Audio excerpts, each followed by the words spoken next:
একটা মারাত্মক কথা বলি শোনেন। ও দুনিয়ার মানুষ, তিনি দুনিয়া লোভী নন।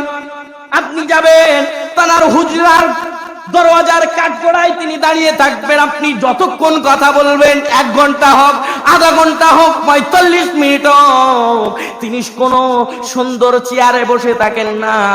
আপনি যেখানে দাঁড়িয়ে থাকবেন আপনার সামনে, ঠিক সেখানেই দাঁড়িয়ে দাঁড়িয়ে আপনি যদি সমস্যার কথায় 1 ঘন্টাও বলেন, আমি এটা জানি, এটা নিজের চোখে দেখেছি, তিনি নিজে ওখানে দাঁড়িয়ে আপনার সমস্যার কথা শুনবে।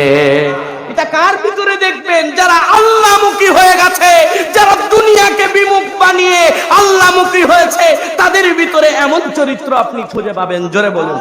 কারণ দুনিয়া ব্যক্তি, দুনিয়াবি নবী যারা, আপনি তার কাছে যাবেন, গিয়ে বলবে তুমি আমার কাছে এসেছো, আগে আমার হাতে মুসাফা করো, টাকা দাও, এত টাকা লাগবে, তারপরে তোমার এই কথা বলবো, এই তাবিজটা দেবো, তুমি এটা করবে, সেটা করবে, তোমার সমস্যার সমাধান হয়ে যাবে। তবে মুজাদ্দিদে জামান তিনি কোরআন হাদিসকে সামনে রেখে এবং তার খলিফাগণ যে কথাগুলো বলেছে, আমি আপনাকে বলবো, তিনি কখনো তাবিজ বলুন অন্য কিছুর দিকে আপনাকে আকৃষ্ট করবে না, মাজারের দিকে আকৃষ্ট করবে না, যদি করে থাকে নামাজের দিকে আপনাকে ঠেলে দিবে। এটাই হলো আউলিয়া কেরাম খাঁটি ওলি চেনার সবচাইতে বড় পয়েন্ট। জোরে বলুন।